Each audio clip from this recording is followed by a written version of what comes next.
All right, so Coach, congratulations. You guys move on, advance another round in the NCAA playoffs. Just kind of talk me through your general thoughts kind of right after this one. Well, there's a lot of thoughts. We talked before the game about the thing that makes this team special, I think, is you can encapsulate it in one word, and that's selflessness. I think we realized pretty early on, probably back in the spring, that this was a deep team. When I look at just, these three guys with me right now, easily every single one of them could have gotten all the snaps this year, could have gotten all the carries, could have gotten all the touchdowns. But I think it's what I'm most proud of this team is the selflessness that they knew that they're in it for a bigger purpose, and they're sacrificing personal stats to hopefully be able to win a conference championship and make a deep run. Because if you don't have the depth, it's tough to make a deep run when you're playing week 16 in the middle of December. So it's a credit to these guys that are sacrificing personal gain for the betterment of the team. Tony, Jack of the 3rd Division here. I believe this is your first ever appearance in the Elite Eight. Is that correct? That is correct. And you're also the inaugural head coach of the team. What does that mean that your dedication and your commitment to this program and school has been paying off all these years? Yeah, well, it's easy. Barry's a great place. From the administration on down, it's an easy place to fall in love with. It's an easy place to stay at. We're fortunate that where we're located in the country, if you drew a 3-hour radius around Rome, Georgia, you're hitting some of the best football in the country. And all three of these guys up here with me are in that 3-hour radius. So we're pretty fortunate, and this is a pretty special place. And we felt like we had a chance to make this a special program with guys like these guys. Josh, we talked a couple weeks ago after a game, and you said that the combination of you and Colby together, both healthy, is a very dangerous combination to deal with. Kind of talk me through how that shifted today's game. And Colby, you can chime in on that too. Like I said to you a few weeks ago, both of us healthy. It's a scary backfield back there. I think really the main thing is just both of us being selfless. Being out there on the field, like Coach K said, like sacrificing our personal gain. Just for the betterment of the team, and that's why we're so good. Today, I didn't think we was gonna run 21 personnel like we did.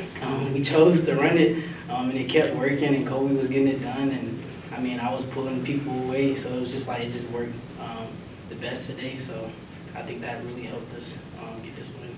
Chaz, for the second straight week, it came down to the defense at the end of the game. Kind of talk me through what you saw in that last play. Obviously, you ended up with the football and a big turnover to kind of seal that one.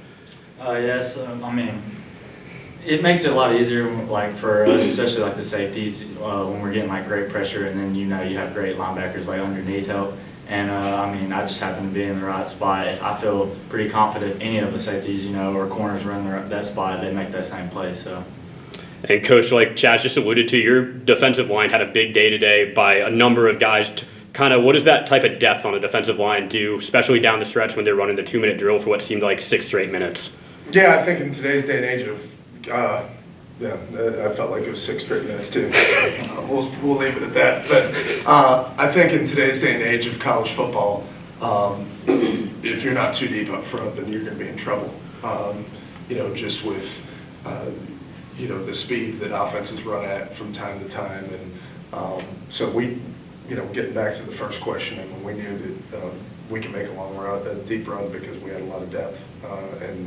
I felt like for the most part this season, we've done a pretty good job of controlling the line of scrimmage on both sides of the ball. And I say this all the time, let's not overcomplicate football. When you can control the line of scrimmage, you can do some good things. And at times we did today. Tony, you have a school called Shorter in your background, and say you have a recruit that has a Division II scholarship offer at Shorter, but why would you tell the recruit it is better for you to get a non-scholarship Division III offer at Berry College over Shorter? What's your sort of communication with that? Well, I don't think if it's necessarily Shorter or anything. Just what we can offer here.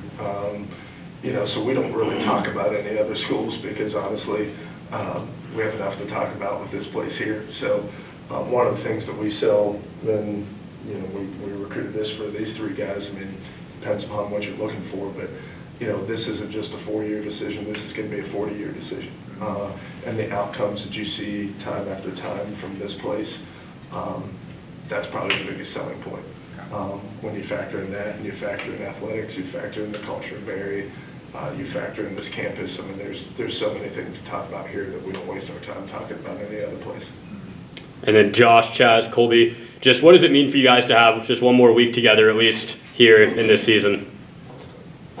It's everything, you know, the culture, the people here, brotherhood that we have. It's everything, you know, and I'm grateful, and I know they're grateful that we have another opportunity to play at home. And you know, the atmosphere is great every week, and I'm just super thankful that we get to do it again. Coach, you said at halftime that it was important for you to get off to a fast start in the third quarter. When they scored quick and you answered with that, how critical do you think? Oh, I think that was huge. We did not get off to a fast start on defense, but again, the credit goes to those guys. I mean, they're like that. That's a program because they're in our conference that we play year in and year out. I'm sure if you ask Coach Urban and their staff, there's a mutual respect between the two programs. And you know, I mentioned this. I mean, it's never a rivalry when one team wins all the time. So we needed to win a couple times for it to be a rivalry. But there's so much respect for the guys on the other side of the field that we did not care what the score was at halftime. We knew we were going to be in the dogfight for all 4 quarters because of the character of the team that we're playing against. So to answer your question, to come back on offense and score. Now I wish we would have made the extra point and not given up 2 for safety, but you know, answering in general was important. Can you talk a little bit about that safety? Yeah, well nowadays, you know, there's a delicate balance because you have the sideline video, and we're trying to look at that to try to see what really happened there. You know, the first thing you look at is the snap, the kick. You know, what time was that? And it wasn't a bad time, so my guess is there's an alignment issue on that. And that's something they're really good at, and they've been really good at that for years, of getting after the kick. So we lost the game at their place last year in overtime because we got a kick block. So we're well aware of that, and we still obviously haven't fixed that problem yet. Tony, I don't see I don't see Trinity coming over for interviews or whatever, but if you had to give an MVP to Trinity's side of the ball, who would that be? Yeah, it would be number 11, Alejandro Tavares. He's a first-team all-conference receiver, and he's phenomenal. That would be my first one, but I mean, you can pick many. I mean, there's so many, you know, great players that they have, but you know, he obviously made a big impact in the game for sure. Well, thank you guys very much, and we'll see you next week. Thank you. Could I ask one more question? Yeah, Yeah, sure. sorry. I'm a Calhoun native, and you've got 5 Calhoun players on your team. I was wondering if you could just share a few comments about them. Yeah, I think the more Calhoun players you have in the team, that equals more wins. So the more the better. We got some great ones, and you know, when you've been doing this long enough in this state as a college coach, it's so critical to build relationships with the high school coaches here. At the same time, you kind of know what you're going to get from the program, and we know the guys that we get from Calhoun are going to know how to handle themselves on and off the field. And credit goes from all the guys that have been involved with Calhoun football, you know, over the years, not just, you know, certainly the current head coach Clay Stevenson and, you know, Coach Lamb before that. We know we're getting quote unquote a finished product, so to speak, from that place. So the more the merrier for us. Okay, thank you, Coach. Thank you guys very much. Thank you. Thank you. Thanks, guys.